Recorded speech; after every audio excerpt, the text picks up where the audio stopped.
৪৭তম প্রতিষ্ঠা বার্ষিকী উপলক্ষে শুভেচ্ছা এবং অভিনন্দন জানাচ্ছি। আপনারা জানেন ১৯৭৭ সাল থেকে ইসলামী ছাত্র শিবির ১৯৭৭ সালের ৬ ফেব্রুয়ারি প্রতিষ্ঠা লাভ করে। তারই ধারাবাহিকতায় আমরা প্রতি বছর আমাদের প্রতিষ্ঠা বার্ষিকী উপলক্ষে বর্ণাঢ্য র্যালির আয়োজন করে থাকি।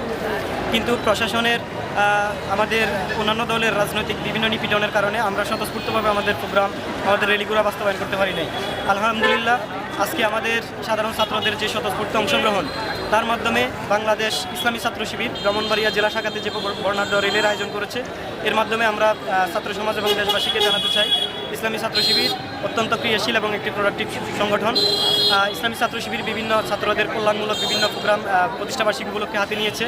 আমরা আজকে এখানে ব্রাহ্মণবাড়িয়াতে কাউতলি মোড় থেকে প্রেস ক্লাব পর্যন্ত র্যালির আয়োজন করছি এবং আগামী 10 তারিখ পর্যন্ত, ফেব্রুয়ারি 10 তারিখ পর্যন্ত আমরা ব্লাড ক্যাম্পেইন থেকে শুরু করে শিক্ষা প্রতিষ্ঠান পরিষ্কার পরিচ্ছন্ন অভিযান, এরপরে বিভিন্ন ক্রীড়া প্রতিযোগিতা থেকে শুরু করে নানান ধরনের ক্রিয়াশীল প্রোগ্রামগুলো আমরা আয়োজন করছি।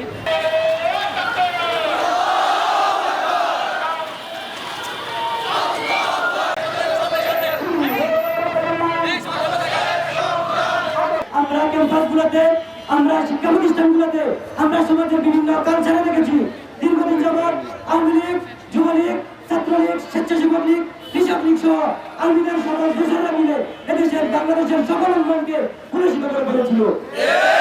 আমরা সকল কিছু উৎপাদন করে জুলাইয়ের অভ্যুত্থানের মাধ্যমে, ছাত্র জনতার গণঅভ্যুত্থানের মাধ্যমে যে বিপ্লব সাধন হয়েছে, সেই বিপ্লবের ফল যাতে আমরা বাস্তবায়ন দেখি, সেই আশাবাদ আমরা ব্যক্ত করি।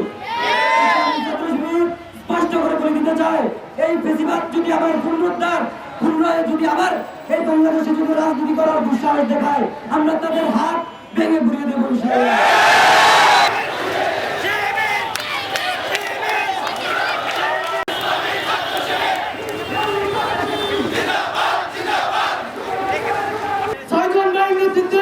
ইসলামী ছাত্র শিবির প্রতিষ্ঠিত হয়েছিল। বিগত 15 বছর এই জগত্তর পাথর আমাদেরকে এই বর্ণাঢ্য র্যালি করতে দেয় না।